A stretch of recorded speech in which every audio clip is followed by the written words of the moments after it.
Começando mais um bate-papo aqui no Toque de Bola Cast, e hoje um bate-papo diferente, um bate-papo nostálgico. A gente tem a honra de receber o Álvaro Petersen, que fez parte da infância de muitos adultos, muitas crianças, fez vozes marcantes aí que muita gente vai lembrar.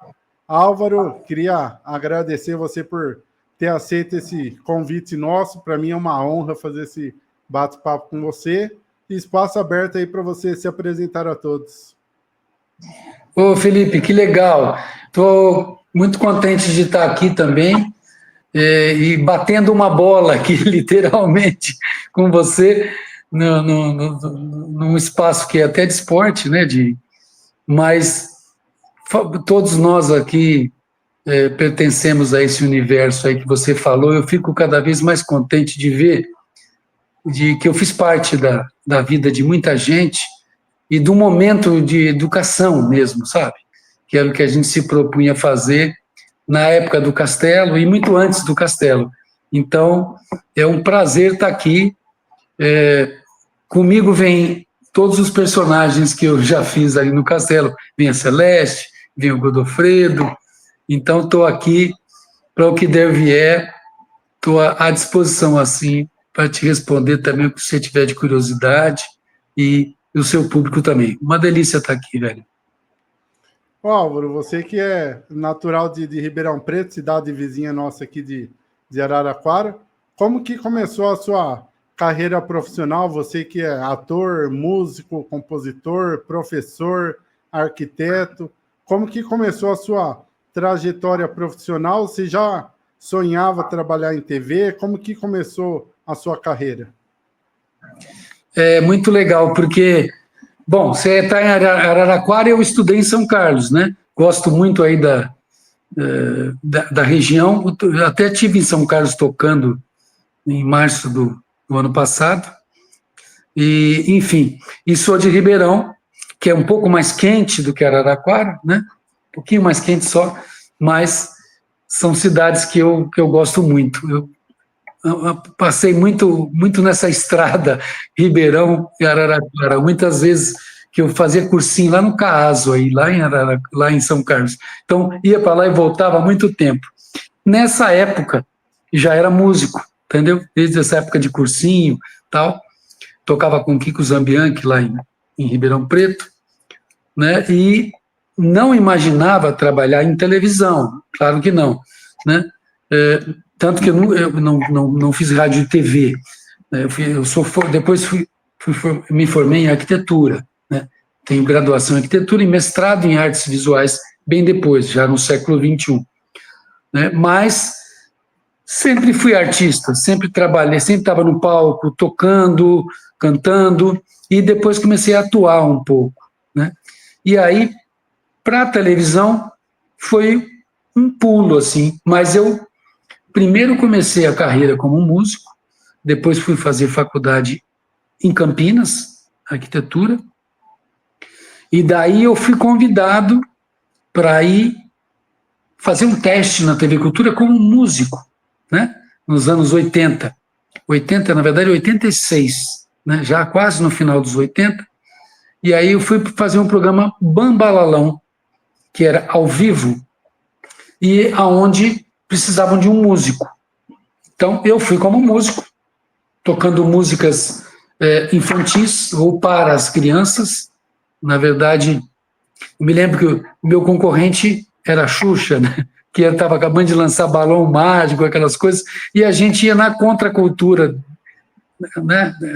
Defendendo a cultura brasileira de uma outra forma. Então, eu lembro que ficava cantando músicas do cancioneiro brasileiro, bem tradicional, né? E chegava até a cantar João Gilberto e coisas do gênero assim, para as crianças. Então começou por ali. E ali eu comecei também a trabalhar com bonecos, atuação, e aí a minha carreira foi direcionada para o audiovisual, juntando tudo que eu sabia, um pouco da arquitetura, né? A música, e ali literalmente eu comecei a aprender a fazer televisão, né? Nas vertentes, tanto como ator, como músico, e como manipulador de boneco. Foi assim mais ou menos que eu comecei, em 86 para frente. Álvaro, a gente vê hoje alguns teatros ainda de fantoche, com manipulações de boneco. O quanto é difícil, ao mesmo tempo, você manusear o boneco e você dar a voz para o boneco que você está manuseando, que são dois trabalhos simultâneos que você tem que fazer e sincronizados, né? Com certeza. Essa é uma técnica que eu aprendi fazendo mesmo na televisão, porque você tem o teatro de bonecos, né? Você já deve ter ido, e muitos dos seus ouvintes aqui, né? Já foi em algum teatro de bonecos desde criança. Então, quando você vai no teatro de bonecos, você tem uma técnica muito diferente, que é, às vezes o ator está de preto, né, vestido de preto, e mexendo com o boneco numa manipulação direta. Né? Os dois no mesmo campo visual do espectador, né, que está ali na plateia. No caso da televisão, o manipulador tenta desaparecer ou pelo cenário ou pelo enquadramento, né, e o boneco ganha vida. Nos dois casos, tanto no teatro como na televisão, o que é importante é você ter a sincronia de voz e de manipulação do boneco. No meu caso, eu costumo trabalhar gravando a voz ao mesmo tempo que eu estou fazendo a cena. Eu não coloco a voz depois, tá? A gente faz junto. Então, realmente, se você tem que desenvolver esse conhecimento, essa técnica, e aprender na manipulação, no gesto do boneco e o momento da fala. Né? Vou te fazer um exemplo, por exemplo, aqui. Então, o boneco está aqui, mas de repente ele faz... São expressões que eu estou fazendo que não são nem falas, mas eu uso do... sabe? Pequenos movimentos que estão ligados com a voz. Então, a gente acaba meio que colando uma coisa na outra, né? Que nem eu lembro dos italianos. O italiano fala tudo com as mãos, assim, falando. É mais ou menos isso. Você tem que ir falando com a mão, no caso do boneco fantoche, né? Mas também acontece em outras técnicas do teatro, por exemplo, o boneco de corda, que é o marionete, que são as cordinhas penduradas. Isso aí não é o que eu trabalho, mas também tem que ter uma sincronia. Então, realmente, você precisa dominar um pouco essa técnica, depois você vai aprendendo a fazer tudo junto, mas que nem tocar um instrumento, né? Um violão, um piano, é difícil, nossa, onde eu ponho a mão? E depois você vai indo, e aí depois que você aprendeu isso, que é o básico, né? Depois que você aprendeu a andar de bicicleta, aí que você vai para a corrida, né? Aí é outra fase, né? Exatamente. E você teve alguém como inspiração que você assistia, via fazendo manipulação de bonecos, ou foi algo que foi surgindo naturalmente? Felipe, a minha época dos anos 80, a gente não tinha muito acesso ao backstage, né? A como se faziam. O making off, por exemplo, não era uma coisa, inclusive, que estava na moda. Então era difícil, por exemplo, eu era muito fã do Vila Sésamo, do Sesame Street, né? Do Muppet Show. Eu gostava de ver aquilo desde de moleque. Eu falei, aquilo é uma fonte de inspiração para mim. Mas a gente dificilmente conseguia ver um vídeo de como era manipulado ou não, conseguia algum livro, alguma coisa assim, mas não tinha... Obviamente não tinha YouTube, não tinha internet, nada disso para você acessar como era feito. Hoje é muito fácil, né? Você vê, até hoje eu procuro as coisas, né? Até das bandas de rock que eu gostava não tinha imagem, hoje a gente vê tudo com mais facilidade. Então, mas me inspirava muito o pessoal que fazia isso, que era do Jim Henson. Jim Henson é o criador da Sesame Street, da Vila Sésamo, Muppet Show, e até hoje existe a companhia Jim Henson, ele já morreu, né, faz muitos anos, mas tudo que você vê, que você assiste hoje na Disney ou Henson Produção, tudo que tem a manipulação de objetos e boneco passa pelo estúdio do Henson, né? Tudo que você viu, Baby o Porquinho, ou não sei o quê, qualquer coisa que tenha animação com boneco, não stop motion, né? Mas o boneco, enquanto manipulação, passa pelo Henson. Então, sempre foi uma fonte de inspiração para mim. E na TV Cultura, quando eu comecei a trabalhar, tinha o Chiquinho Brandão, que era um manipulador de bonecos, um grande ator, né, que já faleceu, e um manipulador de bonecos fazia o Professor Parapopó, e os bonecos, eu, observando ele, aprendi muita coisa. Com ele eu aprendi a irreverência da manipulação do boneco, o improviso, né? Mas isso para o vídeo, né? Aqui para nós, ó. Oi, tudo bem? Para o vídeo, né? Não para o teatro. E quando chegou o convite do Castelo até você, como que foi para você receber esse convite? Você já tinha os personagens que você faria ou foi com o tempo também que você acabou ficando com o Godofredo e a Celeste? Eu trabalhava na TV Cultura na época do Bambalalão, né? E o Bambalalão foi até final dos anos 90. Né? Final dos anos 90, se não me engano, metade dos anos 90, não me lembro agora, anos 90 acabou o programa. Né? E eu tinha entrado na TV Cultura, ou era um elenco da TV Cultura, para o programa Bambalalão. Uma vez que ele acabou, então a gente não tinha mais um trabalho ali para fazer, e não tinha mais projeto na época. Né? Só que eu aprendi a fazer o boneco para o vídeo, que é muito específico para o audiovisual, lá na TV Cultura. Então, quando eles bolaram o projeto todo do Castelo, que incluía atores e manipuladores de boneco, eles também contactaram algumas pessoas do Bambalalão. Mas, na verdade, assim, a gente não foi chamado diretamente, né?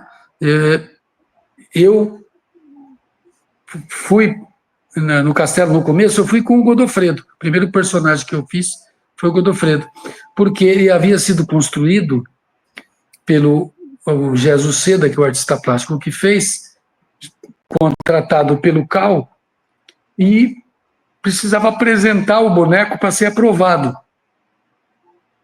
Né? Agora, todo boneco que é para ser manipulado, ele primeiro precisa ser pensado de dentro para fora, né? Porque ele é manipulado. Você não pega uma coisa pronta e como é que eu vou manipular? Onde põe a mão? Tá? Então, o cara que criou esse boneco usou a minha mão para fazer. Porque eu sou manipulador, ele me chamou, você não quer me ajudar? E acabou fazendo o boneco que servia certinho para a minha mão. Ele falou, puxa, você não quer apresentar para o diretor, para mim, o boneco, para ele não ir aí solto, porque vai cair na mão de qualquer pessoa, ele não vai ficar bom. Falei, tá bom, eu vou. Então, quando eu fui apresentar, eu já fui contratado com ele vivo, entendeu? Foi basicamente o personagem que me levou até o projeto. Foi um processo bem atípico, assim. Geralmente você contrata uns atores, faz um teste, vê quem faz o quê, né? Na verdade, ali o personagem já foi e eu fui a reboque. Foi mais ou menos assim que aconteceu. No caso, era o Godofredo. Legal. E você comentou da questão do sincronismo, né? Como que é, no seu caso, que você fez tanto o Godofredo como a Celeste, além do sincronismo, ainda ter a tonalidade de voz de cada personagem e ainda conseguir manter o mesmo timbre, mesmo com o decorrer do tempo e as gravações que a gente sabe que a voz pode mudar? Como que é para você, ator, manipulador de boneco, conseguir sempre tentar manter o mesmo timbre de voz de cada personagem? Ô Felipe, isso que você está falando é uma das coisas mais difíceis para o ator, que eu acho, né? Que é a construção do personagem e manter o personagem. Né? Por exemplo, você inventa uma voz de um personagem hoje, amanhã você não lembra mais. Ah, como é que era mesmo? O que eu faço? Como é que eu vou acessar novamente esse personagem? Então, realmente, esse eu acho o exercício mais delicado, que é o exercício da criação do personagem. Né? Que, por exemplo, a gente pode fazer vários personagens. Claro, você não tem tanta modulação de voz, mas você pode ir brincando. O problema é você acessar ele. Sim. No dia seguinte, no outro, e aí você assistir um programa, o outro, e ele continuar igual. Entendeu? Na voz. Por quê? Eu estou usando aqui, falando com você, a minha voz normal. Então eu acesso ela, né, normalmente. Você reconhece, tem até reconhecimento de voz, né? Como tem facial, também tem de voz. Agora, do personagem, você tem que achar um campo onde você trabalha ele que é muito difícil. Ou seja, eu não consigo ter muitos personagens. Sim, dezenas, não é possível fazer, entendeu? Nem 10 é possível fazer muitas modificações, porque você tem que acessar, eu falo com vozes muito diferentes, e acessar imediatamente. Sim. Porque primeiro você usa equipamento, né? Equipamento aqui de voz, de respiração, boca, nariz, garganta, aonde você tenta modificar e lembrar dele, lembrar dele. Então, realmente, assim, o que ajuda muito nesse processo é o objeto, ou seja, é o boneco. Então, lembrando da Celeste, que tem aquela cara, aquele olho, aquela linguinha, aquele jeitinho, né? E ela tem um tempo, né? Então, o tempo dela me dá a fala dela. Já o Godofredo tem um outro tempo, né? Ele vibra mais, ele tem uma coisa que treme assim, entendeu? Que eu achei isso na interpretação do movimento dele. E a voz tem que ir atrás disso. Por quê? Porque quando eu fizer o movimento, eu lembro da voz, no meu caso. Entendeu? Legal. E isso é um processo assim, cada ator tem um processo seu, mas esse eu acho que é uma técnica que funciona, para mim sempre funcionou, entendeu? Para acessar a personagem. E, por exemplo, jogar a favor, como eu tive liberdade de criação, isso é muito importante, porque, por exemplo, num ator, o cara, por exemplo, é corcunda, ou ele faz um gesto e aquela voz tem que ficar meio de acordo com aquele gesto e tal. Então, a voz vai de acordo com a postura também da garganta. E no boneco a mesma coisa. Eu me lembro assim, quando eu fiz o Godofredo, ele me entregou o Godofredo tem o olho dele é solto, o olhinho dentro. É um botãozinho que fica chacoalhando. Ele não é um olho pregado como os outros bonecos têm o olho pregado. Ele solta, ou seja, a íris dele solta, ela fica fazendo assim. E faz barulho.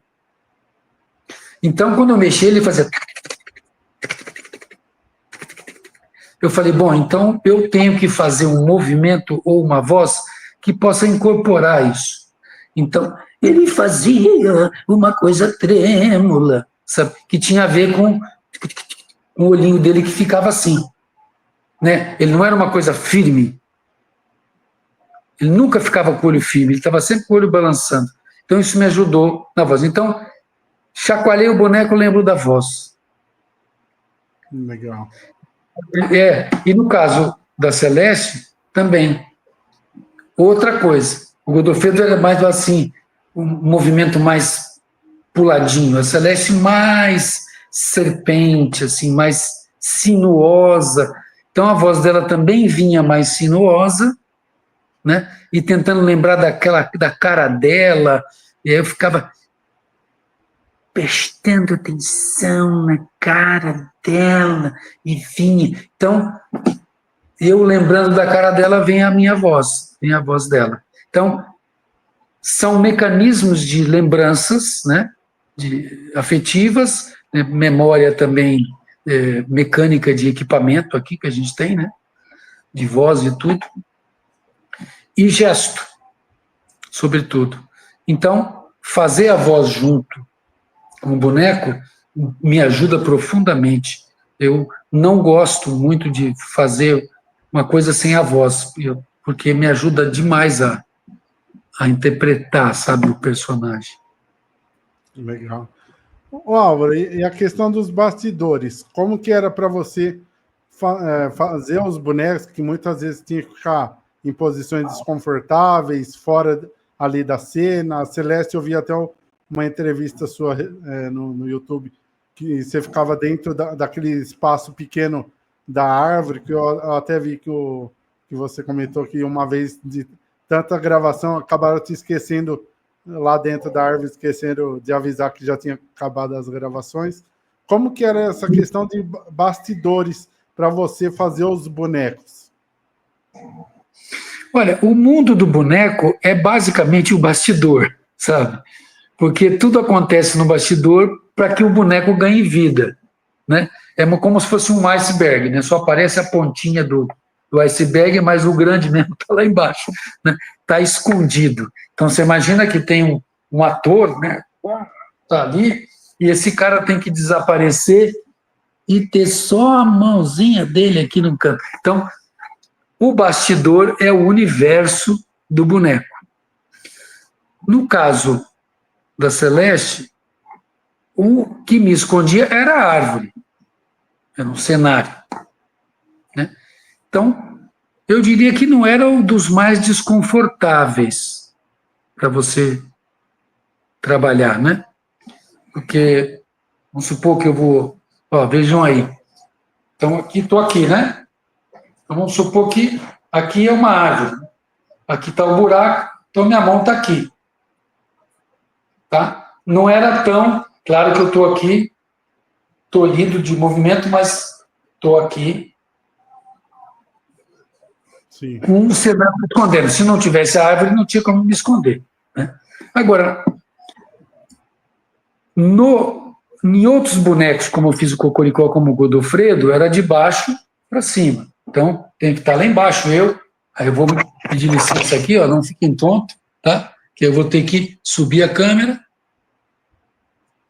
tá? E eu estou aqui embaixo. Então, trabalho aqui, a câmera vai subir para pegar aqui. São coisas bem diferentes. Essa posição última aqui, ela é muito pior, porque você trabalha aqui, né? O tempo todo. Sim. Né? E com a cabeça baixa. Então, essas dificuldades são difíceis, né? Agora, eu faço isso há 30 anos. Então, obviamente... você aguenta? Não aguenta. A coluna toda torta, machucada, faço fisioterapia, o outro aí trabalha LER, porque você acha que no computador fazendo isso aqui dá LER, imagina fazendo isso aqui, né? Então, é como ficar lá cortando cano o tempo todo, dá a mesma LER, né? Então, o ofício do manipulador de boneco tem esse acontecimento, né? Assim como do trapezista, assim como do atleta, que também sofre, né, com aquilo. Sim. Ou seja, as condições de trabalho são as melhores possíveis para a atuação, para que o boneco fique bem, mas não necessariamente para o ator, né, porque você tem que se virar um pouco. Claro que existem técnicas, existem cenografias e profissionais que conversam para melhorar e otimizar esse espaço de trabalho, né? Mas sempre é um problema, né? O Godofredo era balcão, né? O balcão aqui, a gente aqui trabalhava numa cadeira aqui, e aqui em cima, né? Aqui em cima é o Godofredo, aqui é o cenário. Mas toda hora acontecia alguma coisa, e quebra a cadeira, e não sei o quê, aí trava o braço, dá cãibra, e assim vai. Entendeu? Isso tudo com áudio, né? Com microfone, lapela. tentando não ficar fazendo barulho, arrastar a cadeira, bater, não sei o quê. Então, tudo isso é muito legal. Assim, eu sempre lembro do atleta, né? Do jogador, né? Seja ele com esporte individual ou coletivo. Então, treino é treino, jogo é jogo, né? E na hora de gravação é a mesma coisa. Então, você treina para que você, na hora do jogo, possa fazer o melhor possível. Não necessariamente você vai fazer o melhor possível no treino. Sim. Entendeu? Né? Mas você vai se preparar para isso. O ator é a mesma coisa, o boneco idem. Entendeu? E tem que ter um preparo específico. E eu até brinco mesmo, falando aqui do esporte, né, fazendo um paralelo aqui, eu sempre brinco que o pessoal fala, como é que é trabalhar com o ator com boneco? Eu falo, olha, é mais ou menos como o jogador de futebol. Só que o jogador de futebol tem um preparo físico, que é trabalhado a semana inteira. O manipulador não tem isso incluído no seu trabalho. Mas acontece o seguinte, o jogador, ele tem preparo. Se ele jogar 45 minutos e mais 45 minutos, ele até aguenta, com preparo. Mas se passar disso, for para prorrogação e coisa do gênero, começa a dar problema, começa a ter cãibra. Por quê? Porque você tem que preservar o jogador, porque ele tem outro jogo para jogar no sábado ou na quarta. Você não pode quebrar o cara. Então, você imagina um manipulador que trabalha segunda, terça, quarta, quinta, sexta e sábado.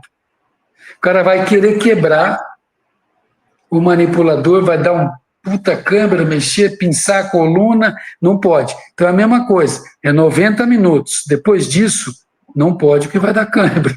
Não estou falando que o manipulador vai trabalhar 90 minutos, mas é mais ou menos um paralelo para dizer que o preparo é muito parecido com quem trabalha com esporte ou com uma atividade que exija essa disciplina e exija do corpo. Assim como o músico, assim como qualquer, né, bailarino, tá? O ator do manipulador do boneco também lida com isso. Ou seja, é preciso ter um pouco de preparo, né? E o que com um esportista já é difícil de você manter o preparo, imagina com um manipulador de boneco que não está incluído no seu orçamento esse tipo de cuidado, né? A gente faz porque precisa, com fonoaudiólogo, trabalhar aqui, né, questão dos músculos das pregas vocais e tudo, né, mesmo aqui também. Enfim, né, o cuidado que a gente tem que ter com o ator é o mesmo cuidado que a gente tem que ter com um atleta. E assim é, entendeu? Porque é tudo feito. E o grande barato é o quê? A dificuldade que o cara tem para chegar e driblar aquele monte de gente, sair daquela sarrafada que vai vir, corte daqui, pula e consegue fazer o gol. É a mesma coisa você atuando. Então, todas aquelas dificuldades, mas a voz tem que estar legal, a manipulação tem que estar legal e tem que ser um golaço, a verdade é essa. Bom, Álvaro, e depois do Castelo, o grande sucesso que foi o Castelo, você fez parte também do Cocoricó com 3 personagens, né? Falando rapidamente desses personagens, como que foi para você fazer a Oriba, a Vovó, o Dito? Foi mais tranquilo em questão do que você já tinha passado pelo Castelo e viu que tinha dado certo? Ou teve também uma pressão por conta do sucesso que foi no Castelo, ter o mesmo sucesso no Cocoricó? Eu acho que não teve essa pressão do sucesso de uma coisa para outra, porque são projetos distantes, né? É da TV Cultura, mas são projetos diferentes. O Castelo era muito específico, né?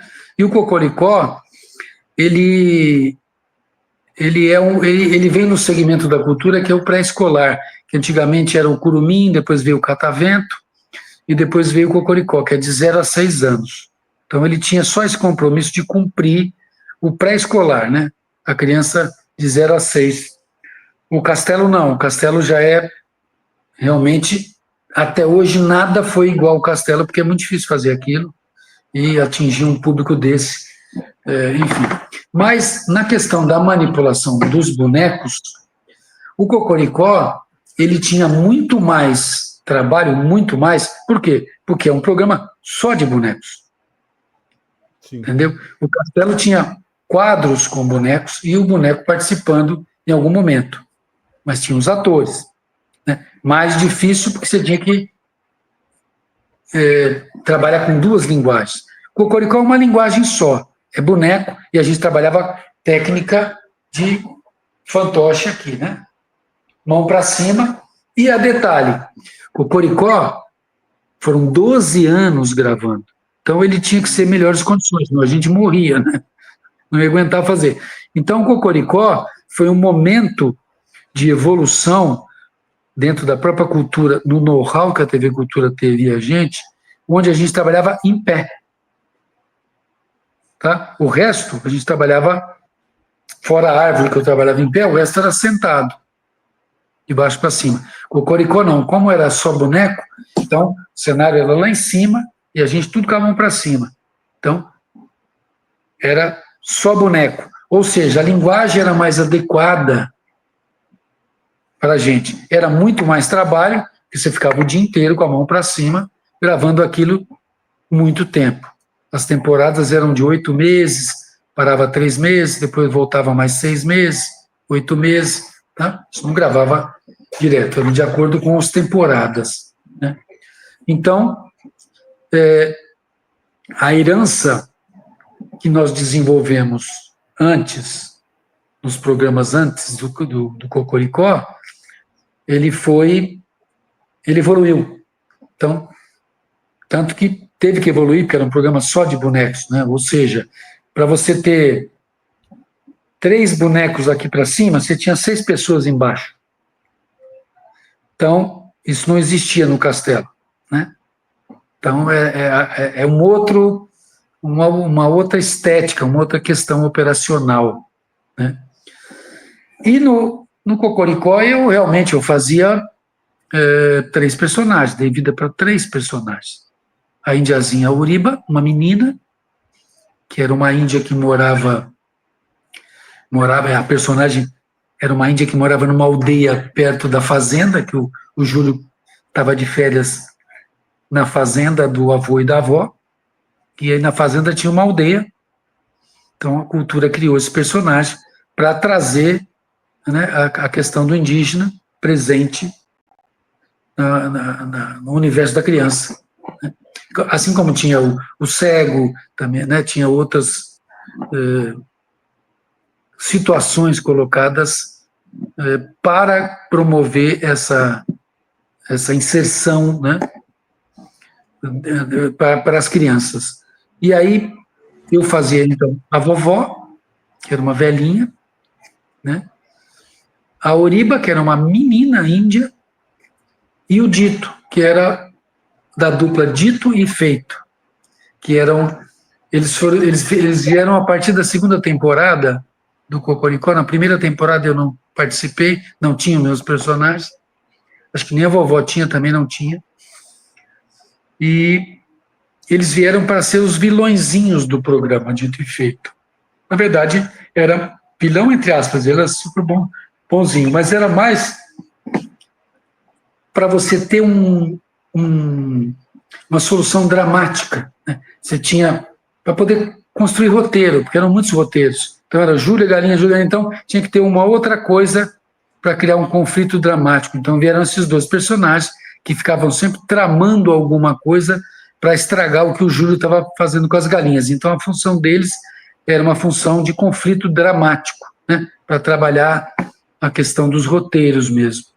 E aí eu acabei dando vida para o Dito. O Dito era um boneco também com 2 mãos e uma cabeça, né, precisava de 2 manipuladores para fazer. A vovó, 2 mãos e uma cabeça. A Uriba também, 2 mãos e uma cabeça. Então, precisava sempre um outro para fazer a terceira mão, né?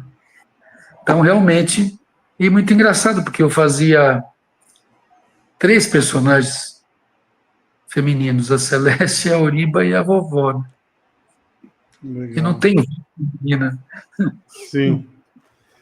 Ô Álvaro, e ao mesmo tempo que você fazia os personagens tanto da Celeste como do Castelo Rá-Tim-Bum e do Cocoricó, sua carreira de músico continuou, né? E como que foi para você cuidar da sua voz, que é a sua ferramenta de trabalho, ter esse cuidado com a voz também para não prejudicar nas suas músicas? Tinha algum exercício que você sempre fazia antes das gravações, depois? Como que era para você? Isso é um cuidado que eu tenho que ter muito com a voz, porque eu sempre trabalhei com a voz e, paralelo ao trabalho de manipulação de bonecos, que acabei, né, que eu comecei no Bambalalão tocando, né, como músico. E aí, meu desejo sempre foi música. O primeiro que eu mais gosto de fazer é música, tocar. Eu sou compositor, já vou lançar meu terceiro disco, né? Tá aí no Spotify. Depois você indica para os seus fãs aí. Álvaro Petersen está no Spotify. E o desafio é esse, né? Manter a voz para uma coisa e para outra. E eu vou te dizer, eu estou falando aqui com você, né? Então, aqui eu estou usando uma parte do equipamento. Quando você canta, você usa outra parte do equipamento. E quando você faz voz de boneco, uma outra parte. Então, e eu fui professor universitário durante 15 anos. E eu vou te dizer, o que acabava com a minha voz era dar aula. Entendeu? Arrebentava a minha voz. Eu estou mais rouco de tanto dar aula esses anos todos. Entendeu? Porque quando você canta e você faz o boneco, você trabalha a voz e imposta ela. Então ela fica num lugar que está seguro, você não estraga. Agora, quando você fala, é mais difícil. E quando você faz as três coisas, ave, é muito complicado. Então, eu prefiro fazer voz de boneco e cantar, e ficar quieto na vida real. A minha voz fica mais preservada, entendeu? Mas, realmente, é isso. Agora, é bem difícil, viu, Felipe, manter cantando depois de usar muito a voz, porque você cansa. É que nem você fala assim, legal, eu vou jogar uma partida de futebol, depois eu vou jogar tênis. Tudo bem, mas você está cansado. Sim. Você vai, você desgasta não a perna, mas o braço, mas o coração é o mesmo, batendo, né? Entendeu? Então, são desgastes, mas eu tenho conseguido fazer, e agora eu estou mais focado para cuidar da música, enquanto ainda consigo cantar com a mesma voz, né? Os bonecos seguem bem, mas eu estou investindo um pouco na música, um pouco mais agora que, né, dá um pouco mais de tempo, e é um carinho que eu tenho muito pela música que eu gosto de fazer e gosto de cantar. Ó, Álvaro, a gente já está para encerrar, mas hoje, atualmente, você canta em eventos em São Francisco Xavier, onde você também tem um projeto social que você dá aulas, né? Como que é esse projeto social? Explica para nós um pouquinho como que funciona. São Francisco Xavier é um subdistrito de São José dos Campos, onde eu frequento lá há mais há uns 12 anos, e eu fui morar na pandemia. E aí sempre você acaba se envolvendo, porque lá tem muito artista, tem muita atividade cultural, que é feita com muito carinho, né? Que não tem um compromisso de uma cidade grande, de toda aquela exposição tal, você faz e junto à comunidade. Então, lá tem um núcleo de criação artística, que chama Educato, também é NCA. Lá é uma escola de teatro, onde eu dou aula também. Lá dou aula de manipulação de bonecos e de atuação, né, porque a gente não perde o hábito de fazer isso. Eu adoro ir lá. Para as pessoas que moram lá, para os filhos das pessoas que moram lá. Então, tem uma atividade cultural muito grande. E lá tem esse espaço cultural também, que eu me apresento em outras casas também, de apresentação musical, onde eu, agora, sobretudo pós-pandemia, voltei a colocar com cuidado, muito carinho a questão musical. Então, eu me apresento lá, e agora de lá vou sair para o mundo. Estou lançando um negócio que é meio roça e pop junto, né? Para sair dali para frente. Mas é um lugar muito gostoso, assim, tem bons amigos lá e tem sempre esse viés de ação comunitária. Vai ter agora, a partir do dia 30 até o dia 30 de maio até 7 de junho, uma feira de literatura, já é bienal lá, já é o segundo ano que tem, chama Elos da Língua. Eu faço parte com bonecos e literatura, e estímulo à literatura infantil. A gente também faz tudo, né? Mas lá tem, dentro dessa semana que vai ter lá, vai ter muita atividade musical, eu também vou cantar, vou tocar, tem muita coisa boa lá. Vão vários autores de livros infantis, não só infantis, mas e vão cantores, vai ter Mônica Salmazo, vai ter um monte de gente bacana lá participando. Então, é um lugar que eu tenho muito carinho e que eu vou lançar meu disco lá e depois dali sai para o mundo, né? São Paulo, quem sabe lá Araraquara ou São Carlos, pelo menos, quando for, já convido você, que eu já toquei em São Carlos aí, que é uma delícia, entendeu? Vou mandar aí para o Sesc Araraquara também e a gente vai bater essa bola, né? Sensacional. Ô Álvaro, queria agradecer você por ter aberto um espacinho na sua agenda para a gente fazer esse bate-papo. Já deixa espaço aberto para a gente marcar outros bate-papos com novos projetos seus que virão pela frente. Quando tiver evento seu aqui pela região, pode entrar em contato conosco que a gente ajuda a divulgar com a maior honra. E eu queria que você deixasse uma mensagem para finalizar para todo mundo que te acompanha, todo mundo que gosta de você, da sua carreira como músico, da sua carreira como manipulador de bonecos, da sua carreira como professor. Deixa uma mensagem para todo mundo.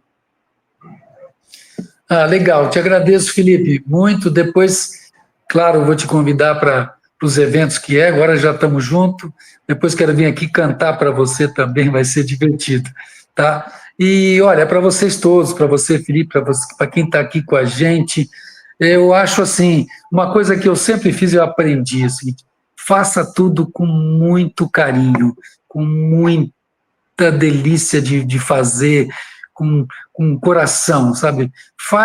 Segue o teu coração. Para mim, é o que importa no que você for fazer.